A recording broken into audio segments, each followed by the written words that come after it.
અમદાવાદના નરોડામાં bank of ઇન્ડિયાના branch મેનેજરને બે ઇસમોએ માર માર્યો। મેનેજર પર હુમલાની ઘટના સીસીટીવીમાં કેદ થઈ ગઈ। બેંક એકાઉન્ટ ખોલાવવા બાબતે ઉગ્ર બોલાચાલી બાદ બંને ઇસમોએ મેનેજર સાથે ઝપાઝપી કરી। પોલીસે સીસીટીવીના આધારે તપાસ શરૂ કરી। સુરતના ઉત્તરાયણ ઓપેરા હાઉસમાં ચોરી કરતા 3 યુવકના સીસીટીવી સામે આવ્યા। ફ્લેટમાં ચોરીના ઈરાદે પહોંચેલા ઇસમોને કંઈ જ હાથ ન લાગતા બૂટ ચંપલ ચોરી કરી ફરાર થઈ ગયા। આ દરમિયાન એક યુવકે આ ઇસમોને રોકતા આરોપીઓએ છરીના ઘા મારી હુમલો કર્યો। જોકે હજુ સુધી કોઈ ફરિયાદ નથી નોંધાઈ। રાજકોટના જેતપુરમાં બળદેવધાર પાસે આવેલા ખોડિયાર માતાના મંદિરના સંત પર અજાણ્યા શખ્સોએ તીક્ષ્ણ હથિયાર વડે હુમલો કર્યો અને 10 થી 15 હજારની લૂંટ કરી ફરાર થઈ ગયા। હાલ સંતને સારવાર માટે હોસ્પિટલ ખસેડાયા છે।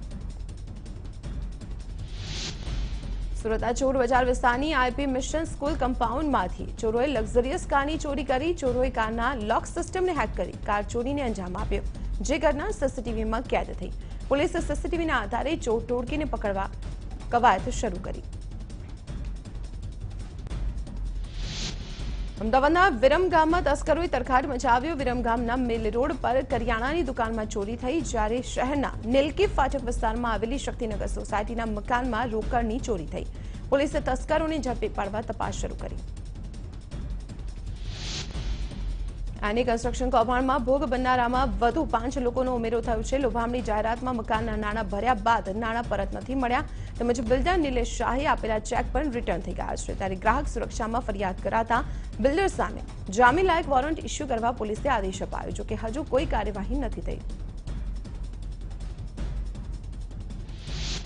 ભુજમાં સર્વ શિક્ષા અભિયાન યોજનામાં 54 લાખની ઉચાપત કરનાર શિક્ષણ કચેરીના પૂર્વ એકાઉન્ટન્ટ અને મહિલા કોઓર્ડિનેટરની ધરપકડ કરાઈ છે। તેમણે અન્ય કર્મચારીઓ સાથે મળીને આ કૌભાંડ આચર્યું હોવાનું સામે આવ્યું છે।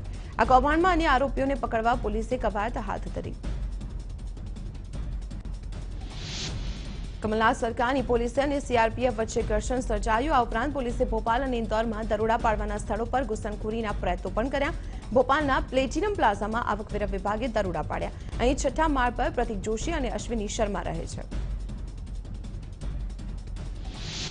ભોપાલના એસપી ભૂપિન્દરસિંહે કહ્યું છે કે દરોડાથી અમારે કંઈ જ લેવા દેવા નથી। આ એક રહેણાંક વિસ્તાર છે, અંદર એવા લોકો છે જેમને ડોક્ટરી મદદની જરૂર છે। તેઓ મદદ માટે સ્થાનિક એસએચઓને બોલાવી રહ્યા છે। તેમણે દરોડાના કારણે સમગ્ર પરિસરને બંધ કરાવી દીધું છે। અમે લોકોની સગવડ માટે અહીં પહોંચ્યા છીએ।